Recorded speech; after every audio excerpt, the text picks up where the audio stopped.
The day has finally arrived. It is St. Mary's and Gonzaga, the highlight of the WCC regular season.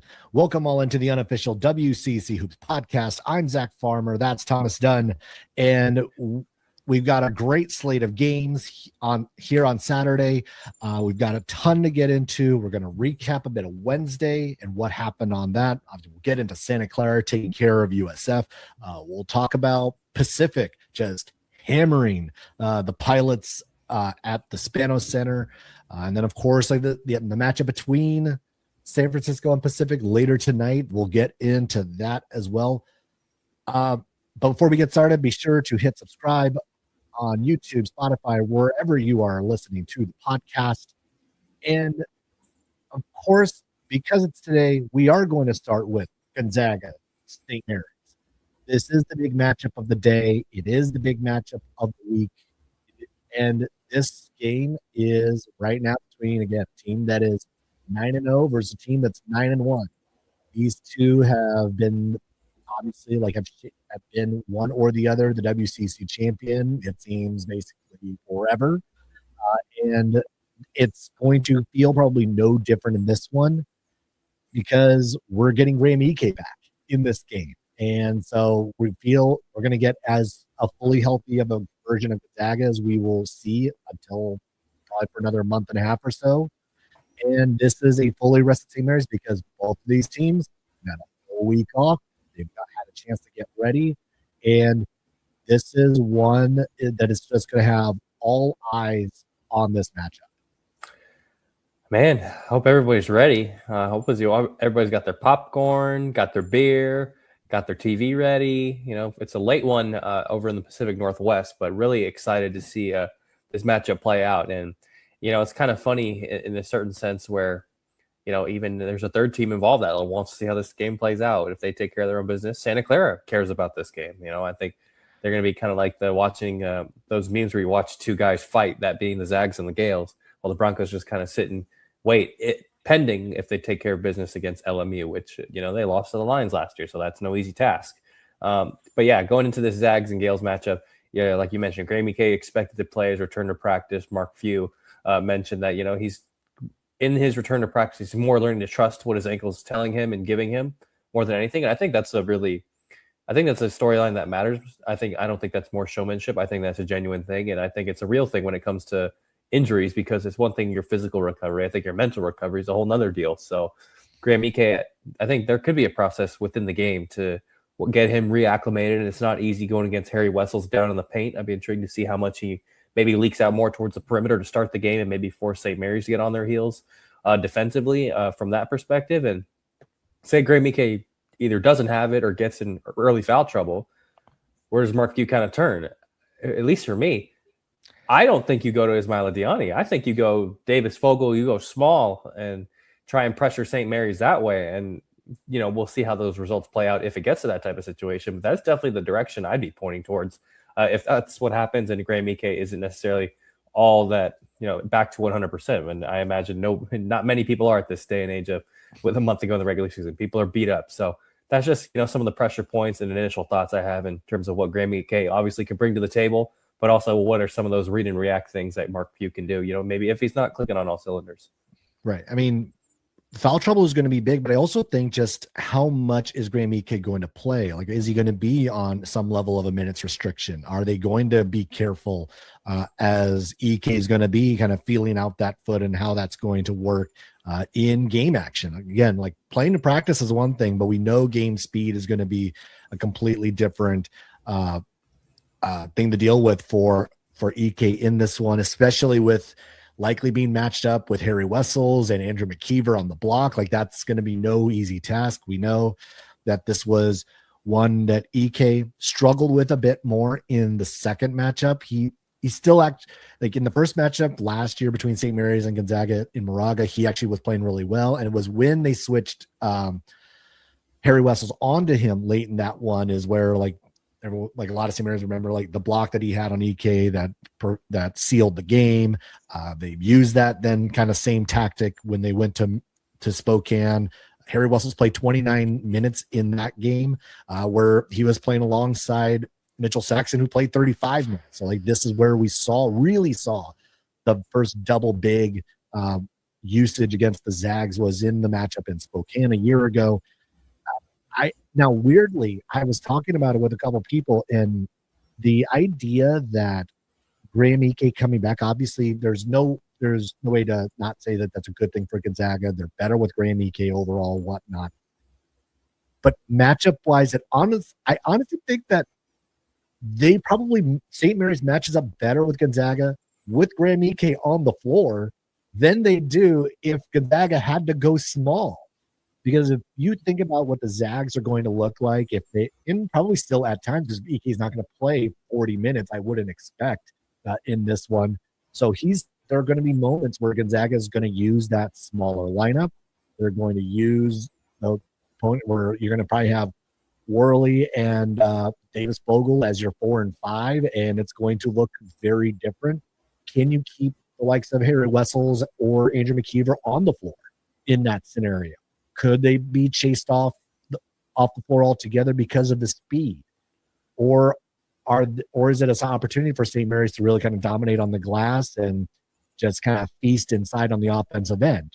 This is going to be one of those chess matches throughout the course of the game, because I could see a scenario where St. Mary's might have to be forced to go smaller, because we saw USF have to do the same thing in the likely scenario. That's why we saw David Fuchs only play 6 minutes in that game, because the pace of the game, the style of the game really dictated to go small because of the way Gonzaga played. And I think there's going to be a lot of that, the little nuggets, how we're going to see Gonzaga match up with the St. Mary's lineup is going to be, could kind of force this game to go faster, or is St. Mary's going to be able to slow it down and play at their speed with the bigs? Yeah, and I hear what you're saying in a vacuum in terms of the matchups, but at the end of the day, Graham Ike is Graham Ike. Like again, for sure. Yeah, like 20 and 10. Like he's walking 20 and 10 when he's on it. Like there's no really if, ands, or buts about that. And even when Harry Wessels has been effective in times, it's not like Graham Ike has been shut down to the tune of 4 points and 5 rebounds. He's still getting close to his averages in a certain sense. So that's, I think obviously I understand the point you're trying to make, but I think in the same vein, it's like, yeah, I mean, you're getting one of the best players out west, and probably one of the more, I'd say maybe tier 2 or tier 3 big men in the country back, which is obviously a big freaking deal if you're Mark Few. Yeah, I think it's more, in my head, it's more about the way St. Mary's likes to play, because they would rather play big. And the possibility of like Ike on the floor means Gonzaga will also try to play big. Ike off the floor means they're going to play small. And I think that is where Gonzaga will have the advantage if they start to lean that direction. And especially when I think about some of the other parts, and we talked about it earlier in the week with Andy Patton, and we were discussing it a bit about just who is going to be the guy who steps up, who are the matchups that could play a factor. Obviously, we're going to look at Tyon Grant Foster, who not only has been one of their better offensive weapons all year long, but has a successful history against St. Mary's specifically. And who's going to match up with him? It feels like it's probably Dylan Shaw. Will probably pick up the bulk of that assignment, and we'll see how the freshman kind of handles that. How much does Mario Saint-Superi kind of play a role in this? Like, this was something that when we talked with Andy Patton earlier in the week, he's maybe kind of the X factor for him, because if you have a good Mario Saint-Superi night, probably the Zags can win this going away. But if he's off, if he's not playing well, and you have also Braden Smith maybe not playing at his best, this is where St. Mary's can take advantage at that point guard spot and really start to kind of like hold their own and be able to get the win at the Kennel. Yeah, I'd be intrigued to see who kind of sets the tone to start the game. And like you mentioned, like some of the X factors. And when I think back to that Zag small ball lineup, Jalen Worley, I mean, he hasn't attempted a 3, nor has been close to attempting one this season. So that's like an intriguing focal point when you think of yes, Zags go small, but it's not like Harry Wessels and Andrew McKeever are being forced to defend the three at a high clip from him in particular. Now, if you do the dribble handoffs and Wessels and McKeever are playing drop, well, then they might get under siege from all those open shots. But just in general, that's kind of part of the chess match I'd want to see if it plays out that way. You mentioned the backcourt. I mean, you look back to last season when Mikey Lewis went off in the kennel. I mean, St. Mary's just needs that. They do. I mean, quite simply, because it can't be Paulus Morauskas versus the world. It's just not.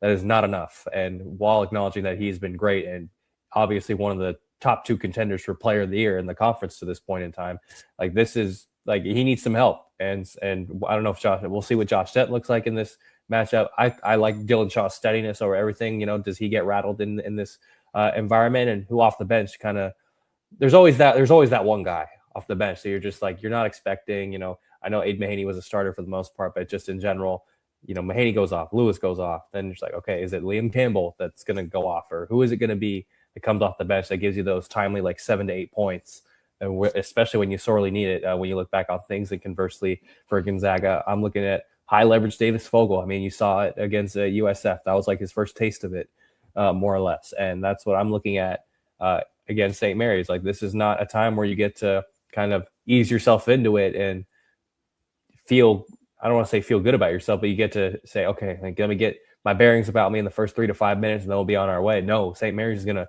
force, and they may start attacking Davis Fogel right off the bat. So I'm really intrigued to see if he's ready to go for this matchup, because, again, we don't know what Graham Ike, we don't know what version is. We know he's obviously a very capable basketball player, but it is a very delicate thing when it comes to ankles and all the footwork that he likes to do to manufacture his game. So what does Davis Fogel look like in high leverage? I think that's a very essential X factor question. Now, the one thing I will note here, and this is kind of like the big picture on the seasons, for the Zag fans who have not been paying a ton of attention to what St. Mary's has been doing this year, we know like a few of the things that they did not do well. They didn't shoot free throws well. They did not shoot the three well. This year, they are one of the best. They are the best free throw shooting team in the nation, and they are first in the WCC in 3-point shooting. They have fixed at least those 2 things that they were that were hindrances a year ago, and now we're looking at a team that, well, the challenges are going to be a little bit different. You got to keep players off the free throw line. You got to chase them off that 3-point line, and it could come down to as simple as whether or not the Zags can stay out of foul trouble, keep St. Mary's off the line, and making sure that St. Mary's doesn't get as many of the open looks from distance, because they have been really proficient at it so far this season. Yeah, that, and I'd say within that, what's the level of engagement and focus that Harry Wessels has? And I think back to recently when they were playing at USF, and I know that's already a few games ago by this point, but I mean, I believe he played all of like about 7 minutes in the game because, well, one, Andrew McKeever was having a great game to start with, but 2, that's because Harry Wessels had quick hooks because he just wasn't effective. And I'd be really intrigued to see what kind of how he starts along that front, or maybe Randy Bennett just throws caution in the wind and says, you know what, Harry McKeever, you're starting right away, and then you put Gonzaga potentially on the back foot to start that way. I don't know if Randy Bennett would go that far. I don't think he's going to go that far personally, but you never know, because, you know, he throws that he sometimes has a rabbit in his hat, especially when it comes to a week's worth of preparation. So that's kind of just how I view it. And I think going forward, you know, with the Zag lineup, I like how you mentioned the variance between the point guard play of Braden Smith and Mario St-Superi, who's going to be the guy to kind of take center stage. And shooters are going to have to be ready. I think I look at Adam Miller, like and if they can get the Gales in rotation, Adam Miller could be a guy that has enough, because Steele Venters is falling out of the rotation. So that 3-point opportunity from a bunch of the guys the ceiling isn't as high in that department. So I think Adam Miller may have a higher burden to make those open triples when he gets them. And they may be few and far between, but if he hits the 2 of 4, that could be pretty big. Gonzaga at 7:30 tonight on ESPN. I will be in the kennel for that matchup, so we'll get some coverage from inside the building, post game, and everything else. This is always one of the marquee games of the year. The fact that Andy Katz left it off his top 10 games of the week. What are we doing here? When what USC Iowa was on that list? Like, dude, I didn't even realize those 2 teams even played each other. I know they're in the same conference, but USC Iowa, like, what are we doing here? Where I mean, there was no shame, absolutely no shame in that list whatsoever. And I mean, every fan base could even be in lockstep. All the WCC fandoms who don't like each other, Zags, Gales, Broncos, Dons alike, are like, "Are you serious? Like, come on!" Like it doesn't take many brain cells to put that one together, and that was a very bad omission. Well, it's not the only big matchup. Maybe the most underrated of the college basketball matchups in general happened on Wednesday, and that was Santa Clara and San Francisco. Santa Clara getting the win against the Dons, and this was the separation in the second half. The defense started the show, and it was the Christian Hammond show in that second half. I mean, Santa Clara has continued to separate itself from that middle of the pack. They're keeping in lockstep with St. Mary's and Gonzaga. I mean, you were in the building for this one.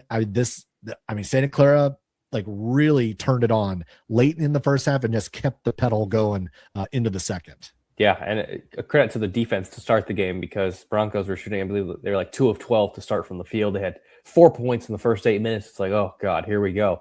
A national TV game against your rival when you need it the most, and that's kind of the start you get. You're like, oh God. And then, they worked itself out. And I want to give a massive credit. He's not going to get the credit he deserves really via the box score, but I thought KJ Cochran gave him a great shot in the arm. Great energy, very confident in the open floor, and then hitting those threes with confidence. Those are very big in the first half, even going towards the second half. You mentioned Christian Hammond, all 21 of his points in the second half. It's not often the Broncos will be leading at halftime with Christian Hammond having a donut, and he stayed the course, stayed with it, and the Broncos really put the onslaught on in the second half as Alan Graves, provided more of his steady play. A second year in a row where they've played the Dons at home and scored 50-plus points in the second half. So that's something that USF's got to course correct either the next time they go down there next year or when they go back in the return matchup at War Memorial next month. So that's going to be that's kind of a big fork in the road, and kind of one of the reasons why Santa Clara could break away now 12-0 at the Levy Center this season. They keep that undefeated streak going, and despite Buki Aboye fouling out in 14 minutes, they found a way to keep it steady. Elijah Mahi, I thought, also was very steady throughout the game, and I'll keep heaping the praise for one KJ Cochran, who was in double figures. I think what impressed me most was just how disruptive Santa Clara was in the passing lanes, like the fact that they were really kind of just all over USF in their ball handling, like the fact that like they forced so many turnovers. They really had USF on their heels for most of that second half. Really never really let them get into their sets, and that really felt like the kind of the turning point. Yes, of course, like Christian Hammond starting to make absolutely everything that you possibly could throw up also helps, but the defense. And like, if you, again, like a number of the things we talk about has been a difference for Santa Clara this year, I think has been that commitment on the defensive end.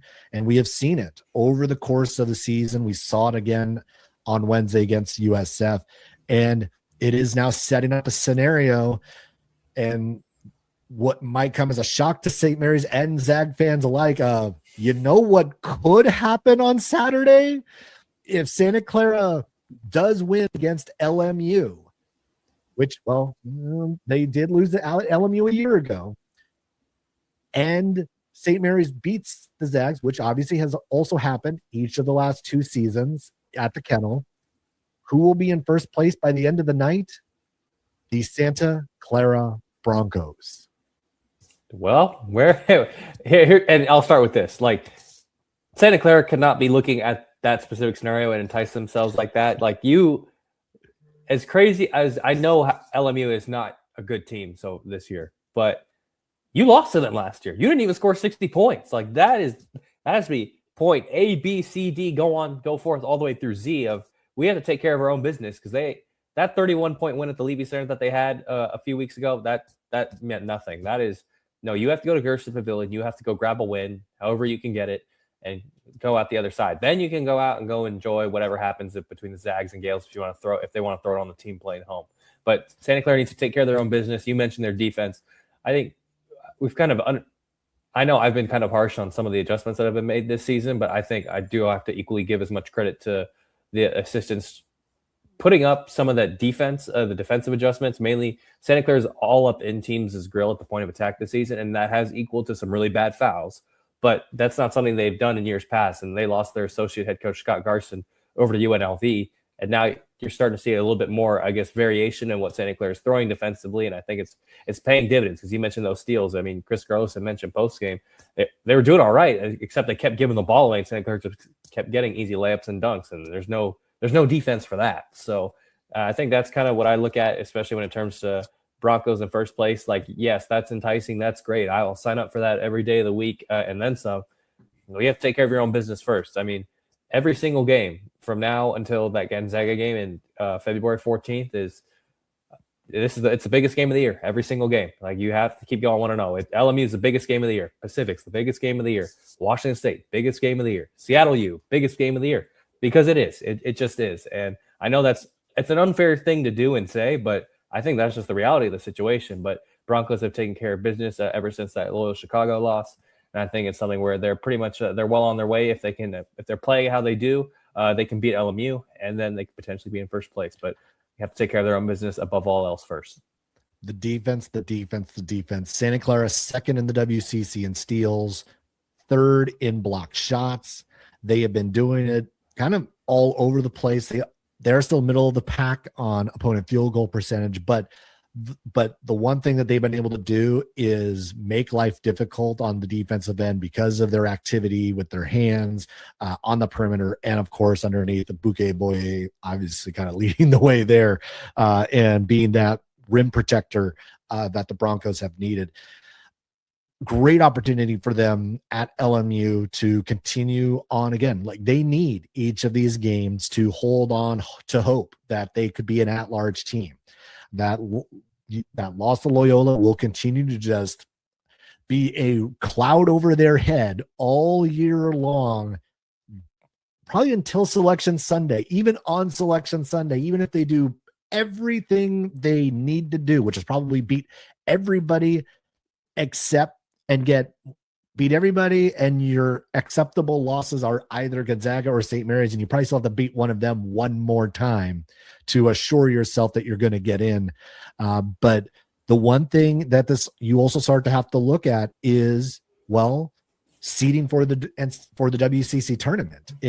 Santa Clara is still in an opportunity, in a position to be one of those top two seeds and get the bye all the way to the semifinals, which is huge, as we know, in the WCC tournament, that you wouldn't have to play until then. If it's, again, like right now, it's like there's crazy scenarios that Gonzaga could still be the 3, St. Mary's could be the 1, St. Clara could be the 2, St. Clara could be the 1, St. Mary's could be the 3. Yeah, Gonzaga could be the 2. There's all sorts of combinations here. I know, like, we'll say, like, that's not going to happen. It probably will not happen. I'm just saying, like, mathematically, it is possible that these things happen. Yeah, I mean, imagine the world where the Broncos are somehow the 1 seed, and the Zags and Gales play each other in the semis. The Broncos somehow get themselves to the finals, and then they've got all they want right in front of them. But again, that's a lot of prognosticating.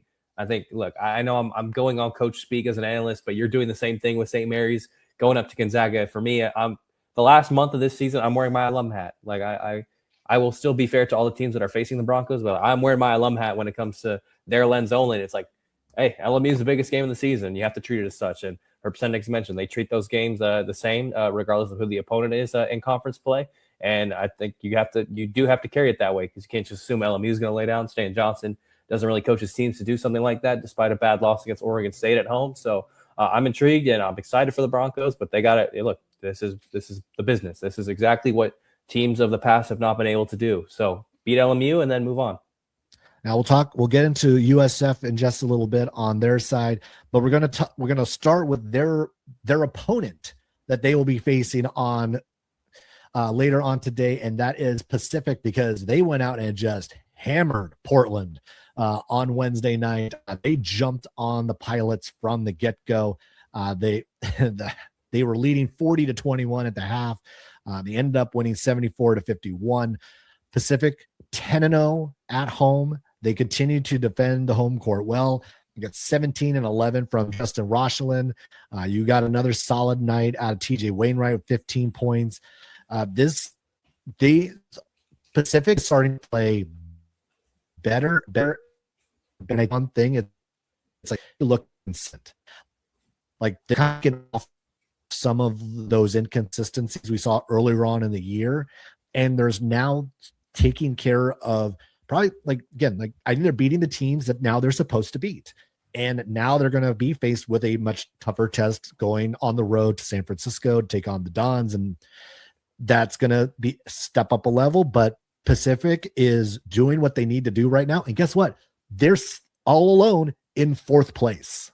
Yes, they are. And if they can go out to the hilltop and go grab that one, I mean, that's huge. Like you're building a buffer. You're trying to get the tiebreaker, I believe USF Pacific rematch on the last day of the regular season, if I'm not mistaken, in Stockton. And that'll be a national TV game also, if I'm not mistaken. So I think CBS Sports Network making out like bandits with the way that matchup may look. And you talk about what the seeding in regards to the top three. I mean, it's just as much for seed number 4. Like you get to the quarterfinals starting there versus the third round. I think that's a big deal. And I think USF, like they have to figure some things out. I mean, you mentioned the ball handling, the Broncos, the way they took it out. I agree with it. But that's kind of just been what's been the MO all season. What happens when people start double teaming Ryan Beasley, get the ball out of his hands? Legend Smiley had 3 fouls in the first half down at Santa Clara, so he couldn't be that useful from the bench. Tyrone Riley got up a lot of shots, just didn't make a whole lot of them. And we mentioned David Fuchs playing 6 minutes at Gonzaga. He only played 17 against Santa Clara. And Guillermo Diaz-Graham, he's had a nice couple stretch of games, and I'm intrigued to see if he can continue to build on that. And just Chris Gerlison kind of make the switch, say, all right, Guillermo, you're in the starting lineup. Fuchs, you're coming off the bench. And it's really intriguing because I do think very highly of Fuchs, but for whatever reason, these last few weeks, he just hasn't had it. So it's an intriguing matchup because Dave Smart and company. I mean, you got 4 WCC teams undefeated at home: Pacific, Santa Clara, St. Mary's, Gonzaga, and you're like, okay, like let's take the show. Let's take this show on the road. If you're Pacific, can you find a way to get her done? And I'm looking at TJ Wainwright. I mean, you know what Elias Ralph can bring. You know the attention he brings and the gravity he brings. TJ Wainwright, what can you show me? Can you show me a little bit of something and maybe get the pick and roll game going with Isaac Jack? I'm looking at those two specifically as the X factors if they can go beat the Dons on the hilltop. I mean, for USF in this game, like one of the bigger challenges I keep continuing to see is the fact that the Dons are really kind of need this one because of who they have coming up. Yeah, they get their revenge game against LMU in a couple nights on Wednesday. But right after that, they see St. Mary's again over in Moraga. Like I'm concerned that this team, I mean, they have so much talent. And I think that's one of the disappointing things that, I mean, you and I have talked about is that we know they're capable of being better. We've seen them be better. They just have not been able to kind of put it all together. We've seen good nights from some, and then we see them kind of collapse in other ways. Finding that secondary ball handler has continued to be a problem for USF. You mentioned taking it out of the hands of Ryan Beasley, and that finding someone else who's going to do that has been just a challenge over and over and over again for USF. And in this game, it's going to be it really feels like a style make fights sort of matchup. If USF can dictate the tempo a little bit more, I think that can pull out the win here. And for Pacific, a team who has not played well on the road overall has started to look more consistent. They've played better. If they want to play, and you mentioned TJ Wainwright as kind of being that focal point, this is where I think going to be how we decide what's going to happen later on tonight. Yeah, and I look at Pacific even dating back to the Portland win. I mean, they just needed their lick back after they lost all the way up in Oregon in a very last second shot by Matusz Wronski. They just needed their lick back more than anything, and padding to that undefeated home record, like you mentioned. And when you go play USF, like you mentioned, I think USF is more talented. I think they're as talented as Santa Clara, and they just haven't put the pieces together all season and on a consistent basis. When it's not been one thing, it's another. They haven't rebounded. They've been turning the ball over. When they haven't turned the ball over, they haven't rebounded. Then they can't hit shots. It's just when it's not one thing, it's another. And you're waiting for them to put it all together and click. It's been one of the most painstaking things of our predictions this season. It's yes, we're so ready to invest in USF, and now you have to pinpoint themselves. Are they going to get to 20 wins? That could be a difficult task down the stretch if they don't put things together on an efficient basis. That's something that we didn't really, that was not on our radar to start this season. So that's what I'm looking at in Pacific. can Pacific put USF on the back foot to start the game, I'd be intrigued to see who sets the tone. USF coming off an emotional loss, whereas Pacific beat down Portland, who kind of sets the momentum early from an emotional tone. I think that'll really go a long way. And if USF can find a way to stave off a potential big deficit early, I think that will bode well for them, because I do think they have more offensive firepower. But Pacific's been a lot more balanced and a lot more sturdy this year than people have given them credit for. Pacific 15-8 overall. They're 6-4 in WCC play. It was just a quick look at the rest of their conference schedule.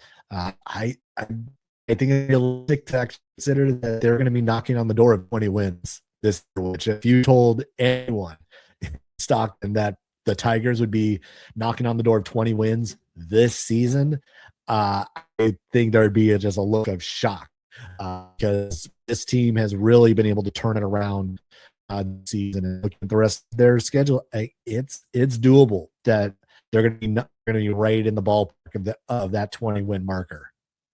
Yeah, they can without a shadow of a doubt do it. Dave Smart, we mentioned this when he got hired and kind of going and talked to him at media day too. It's like, he's a winner. Like, that's as simple as it gets. Dave Smart is a winner, finds ways to win at all of his different spots. You know what he's done at Canada and at the highest level over there. I think it's a good coach scout, if you will, from the athletic department, and finding a guy who has consistently won everywhere he's been and seeing him take shape at a place that doesn't necessarily have a ton of resources. And he's making things happen with the Tigers. I want to give massive credit to Dave Smart for doing so. I think he acknowledges, the work is far from finished. Like, he's not going to make any pleas or make any bones about it of saying, look, I'm not here to take Pacific to be sixth place in the league. I'm here to make Pacific a contender. And he's doing a great job so far of really ascending off of what at times was a rough year one and making some inroads and actually building a program together in year two over in Stockton.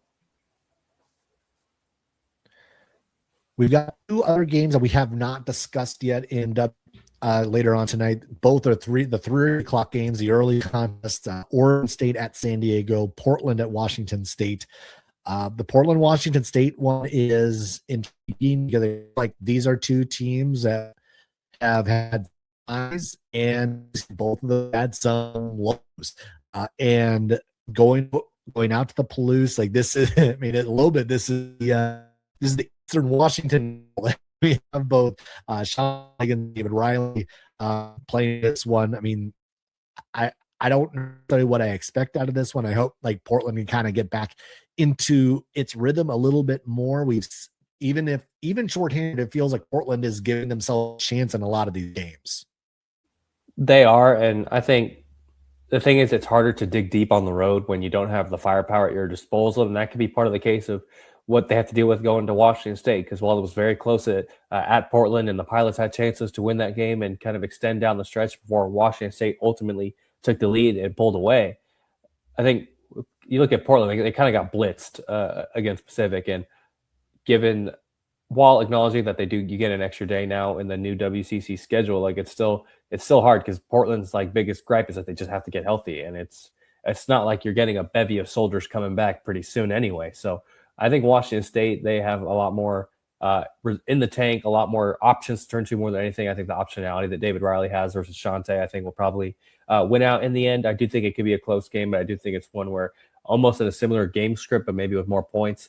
I think Portland, I could see them, hitting a couple shots early, but then Washington State kind of, once they settle themselves down, they can find a way to kind of take control of the game and dictate the pace and terms down the stretch and get a win, second straight in the homestand on the Palouse.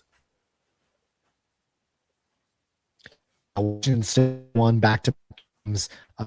In this one, getting the win against you, I think a good kind of marker for them. Again, one where kind of got that game, their business on the court, and they're also still they're waiting it out. They've got probably another week or two before Tomas Masterson back the floor, so they're close to getting one of their better guards back into the rotation. Obviously, we know that they've been able to kind of weather the storm a bit. They are 5-5 conference play, so they're hanging out. They're contending for top 4 seeds in the WCC as well. So these games are all going to be critical for the Cougs as we get down the stretch. Continues to play well. Got a right out of Ndioka for the other night as well. So Washington State, Portland, this matchup is going to be really interesting. And one note about, I do want to talk about what's going to be happening down in San Diego, because we've very sideways stats from one specific Torero. When you're getting near, 21 points and 17 rebounds, Asane Job just kind of has had a bit of a in the last couple weeks. Yeah, you got that. You throw in, and I know we didn't give him as much credit because it was the random non-conference game against Bethesda, but a triple double is a triple double like that. I'm not one to complain about that, and he deserves his flowers in a vacuum for that. But to build on that performance and actually do something within the conference slate, and yes, I understand that Pepperdine is they're not an elite team this year, obviously, but again, you still have to take care of your own business, assert your own will, and not lay over and just assume that those opponents are going to let you do as you do.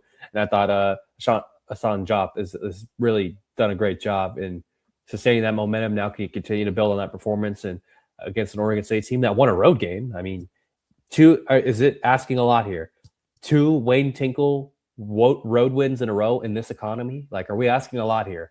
Like, we will see when Oregon State takes on San Diego, but I'm really intrigued on that. San Diego's got some momentum as of late in some recent games, and I'd be intrigued to see how they can kind of sustain some of it at the very least, because they're both pretty much in the same area fighting for seeding. I mean, that whole mid-pack is a whole mess right now, and anyone from about really even including USF from like the 5 to 9 markets, like, okay, like you the second you trip up, someone's going to drag you back down into the bar fight.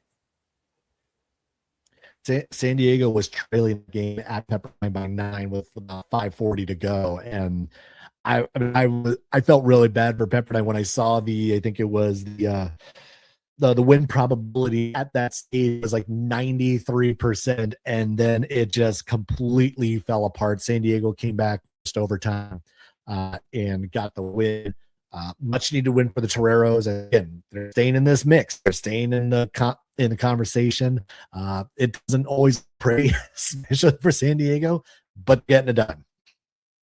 Yeah, I mean, there's something to be said of when your back's against the wall that you find a way to do something like that. And you mentioned where Pepperdine had lots of chances down the stretch to put it away and eventually couldn't do it, and then losing in overtime. It's brutal. I mean, there's no really way to say that. And I think going forward for San Diego, while acknowledging that they haven't had KJ Bradley for some time, I think Tyler Johnson continuing to find a way to be that guy in a league that's full of that guys, I think it's notable. And I think it's something where, yes, you're going to get the Gonzaga, St. Mary's, Santa Clara guys all on the all WCC team in the postseason, but I think Tyler Johnson is putting himself in position to at least be worthy of a shout out. And I think has been worthy with some of his performances this season of getting a shout out on the all WCC team once those awards are announced next month. All right. We'll get into a little bit of the awards next episode. Because we are at the midway point, we can start to think about what these awards are going to be and what it's going to look like, and who might be some of these award winners that we're not quite thinking of quite yet, or how we're going to edit from what we saw in the preseason and all of that business. So we do have 5 games tonight. So again, like rattling through, we have San Diego hosting Oregon State.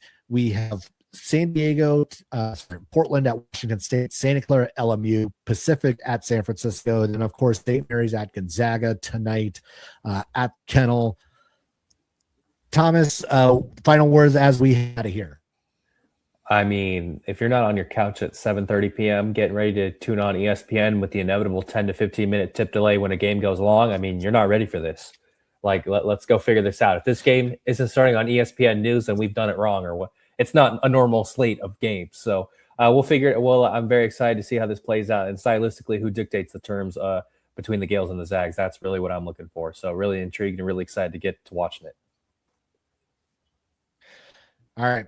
Before we head out, but first, be sure to subscribe on YouTube, Spotify, podcast, wherever you are listening to the show. Thank you for watching, everybody. I'm Zach. That's Thomas. and we'll catch you later.